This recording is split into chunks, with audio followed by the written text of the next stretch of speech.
Hoje eu vou responder algumas perguntas que foram chegando até mim de vários contextos, de vários temas. Então tirei esse tempo para poder conversar com vocês e, claro, ajudar-lhes a responder, a ter a resposta daquilo que vocês têm dúvidas sobre educação infantil, sobre concurso público, sobre as diferentes dimensões aí daquilo que eu trabalho no dia a dia. A primeira pergunta que tenho foi feita pela professora Francesca Pinheiro, que pergunta o seguinte: além do seu canal, o que você indica estudar para concurso? Muito bem, uma excelente pergunta, por isso a gente vai se dedicar aqui com bastante ênfase para responder a professora. Veja bem, é importante que a gente estude sim, mas o mais importante é que a gente saiba estudar. Então, no momento que você está se preparando, né, para estudar para concurso público, é importante fazer uma avaliação daquilo que você sabe e daquilo que você ainda não sabe fazer. Ter o pé bem no chão. O que significa isso? Você já sabe estudar sozinho? Você já tem aquela malícia, aquele traquejo, por exemplo, de olhar em uma frase e conseguir esmiuçar o que está nas entrelinhas? Você consegue olhar, por exemplo, um edital todo e ir construindo as articulações da legislação, como os artigos e os autores, e nessa articulação você consegue entender qual é a linha de raciocínio de uma rede? Se não, eu sugiro que você, além de suas pesquisas, que devem ser pesquisas bem feitas, devem ser pesquisas muito bem elaboradas, porque nós temos uma vantagem enorme de ter acesso à informação através da internet, mas não é qualquer informação que serve, é preciso tomar muito cuidado com isso. Eu, por exemplo, já vi professoras se prejudicando ao longo do seu preparo porque foram olhando para tudo quanto é lado, participando disso, assistindo aquilo, elas foram, como a gente diz, atirando para tudo quanto é lado. E aí se perderam nesse processo e não deu certo a sua jornada de estudo. Então tudo isso tem que ser feito com muito bom senso, tudo isso tem que ser feito com o pé bem no chão. Sugiro que, se você tem já esta bagagem de se preparar para concurso público, né?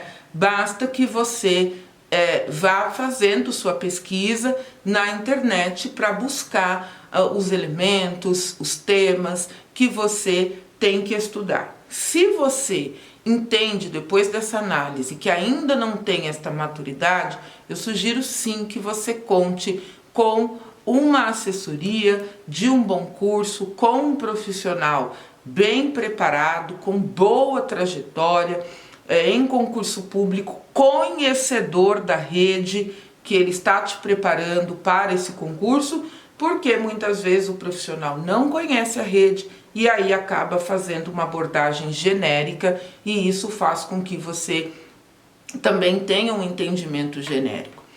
Temos muitas possibilidades de estudar para concurso público, por exemplo, quando o profissional que vai lhe assessorar nessa jornada, ele já vem de tanta bagagem de preparar professores e gestores para concurso público, que ele fica um especialista nesta área. E, portanto, ele pode te auxiliar a ver muito mais além do que você sozinha possa enxergar e, portanto, te preparar muito melhor para a prova. Eu espero que você tenha gostado e que a tua pergunta tenha sido respondida. Vamos lá agora à pergunta da professora Mariana Monte. Ela pergunta o seguinte: é importante pegar a bibliografia presente no final do currículo e estudá-las?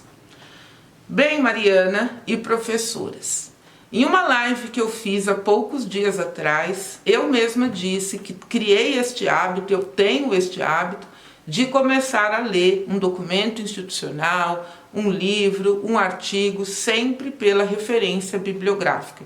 No começo dos meus estudos sobre educação, eu comecei assim, porque eu queria saber quais eram os autores renomados e mais reconhecidos naquele campo que o artigo trazia, que o livro trazia, e eu queria saber quais eram os profissionais e os estudiosos considerados naquela discussão. Assim eu fui aprendendo de um modo autodidata a ir localizando os autores que são mais reconhecidos em áreas específicas de produção de conhecimento científico. Se você consegue ter esta organização, e também você consegue, claro, todo documento, artigo e livros tem referências bibliográficas. Se você consegue fazer uma seleção, olhar para esse conjunto, não é, de itens e fazer uma seleção, se você sabe selecionar o que é preciso que você estude, e depois da seleção, que você separou tudo, você tem todo esse material à mão, se você sabe como construir a sua jornada de estudo, perfeito, você pode fazer dessa forma que ficará muito bom. Agora, se você não tem ainda esse conhecimento, essa habilidade, esse tino de olhar para um referencial bibliográfico e separar exatamente o que é fundamental, e depois de separar, conseguir, construir uma jornada de estudo onde você possa compreender muito bem e extraindo os conceitos fundamentais, lendo as entrelinhas, essa estratégia talvez não dê certo, não seja o momento de você utilizar. Tudo vai depender, professora, da tua maturidade nesse percurso, quer dizer, o quanto você já está habilitada, o quanto você já está preparada para conseguir fazer isso ou não. É claro que precisa começar, a gente só vai aprender a caminhar caminhando, mas é importante que você consiga entender em que momento desse desenvolvimento você está, se você ainda precisa de bastante apoio ou se realmente chegou o momento de você tentar sozinha, tá bom? Espero ter respondido a sua pergunta. Uma outra pergunta da professora Mariana Monte. Estudar as bibliografias que estão ao final do currículo de educação infantil e fundamental é importante, né? Devemos nos basear nessa bibliografia ou podemos nos basear nos últimos editais de 2014 e de 2015? Então vamos lá. Primeira questão, que são editais de 2014 e 2015 que foram publicados em uma outra gestão, em uma outra administração. E muito embora aqui na cidade de São Paulo nós tenhamos, próprio currículo da cidade, no documento de introdução, apresenta isso, que a administração pública, na construção desse currículo, se comprometeu com o processo de continuidade das políticas educacionais na cidade, ou seja, construiu o currículo a partir do que estava construído na rede, do currículo integrador, dos indicadores, da questão da orientação normativa, lá a avaliação aprimorando os olhares, Quer dizer, o currículo da cidade ele é fruto de todo esse movimento que começou lá em 2013. O currículo de ensino fundamental, ele também se baseia em muitos movimentos de construção de conhecimento que foram iniciados lá na gestão de 2013 a 2016. É claro que nós temos que considerar que cada administração pública confere o seu modo de pensar, confere a sua identidade, a uma proposta curricular e também à bibliografia de um edital. Então, fica aqui uma dica. Sempre que mudar administração em qualquer rede de ensino, é preciso olhar as provas anteriores com um pouco mais de cautela.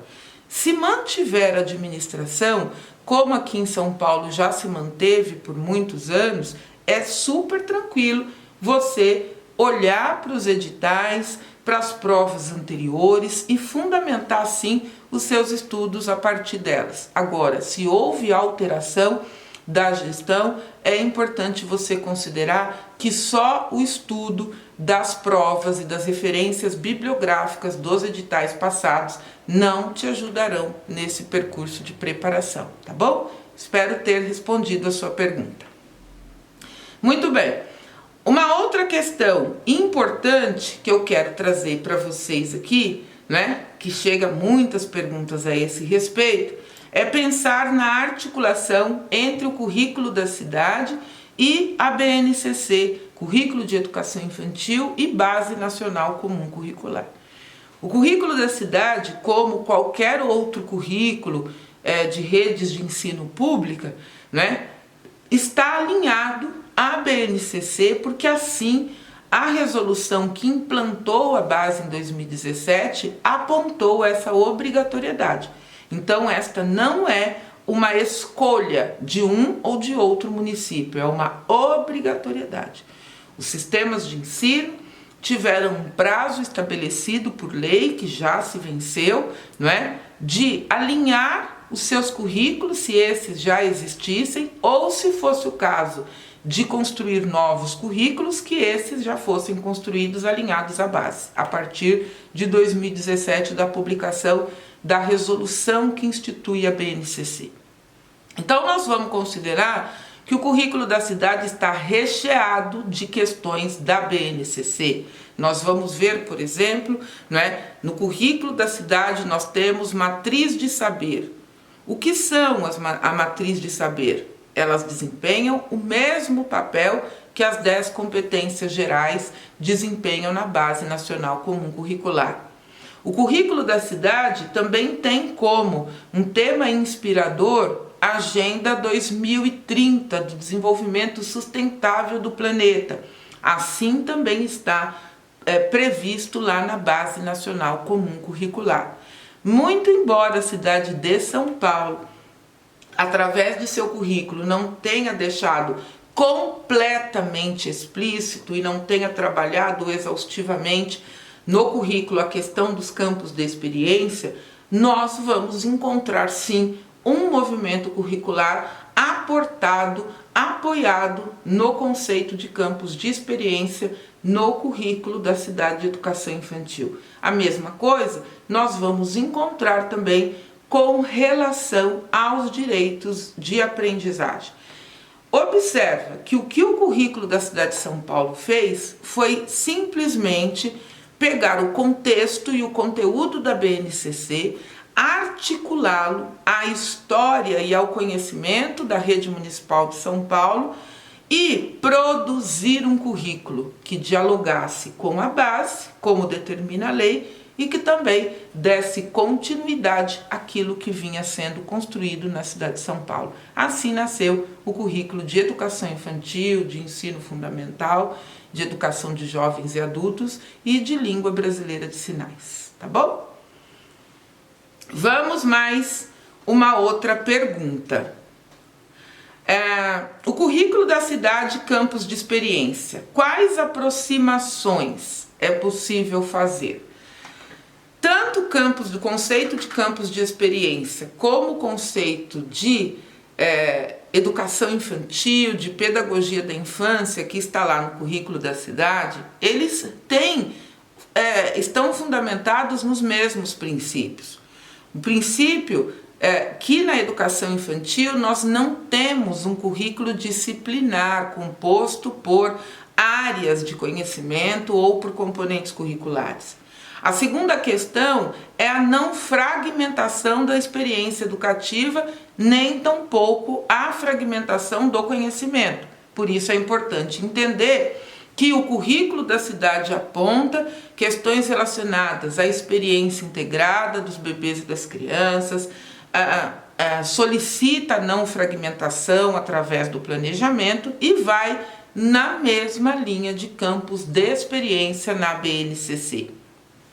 Quando nós damos lugar não é? Estabelecemos um trabalho de planejamento para que as crianças vivenciem tudo que está ali apontado no currículo da cidade, certamente as crianças estarão vivendo estas experiências descritas nos campos de experiência. E o contrário também vale. À medida que eu trabalho corretamente, de modo adequado, com campos de experiência, como movimento do meu planejamento, eu também estou materializando o currículo da cidade, porque o currículo da cidade está inspirado na Base Nacional Comum Curricular e, portanto, claro, esse movimento curricular do currículo da cidade vai se assemelhar muito àquilo que está na BNCC. Muito bem, espero que vocês tenham gostado das respostas, que elas tenham auxiliado no percurso de estudos. A gente se vê no próximo Renata Responde.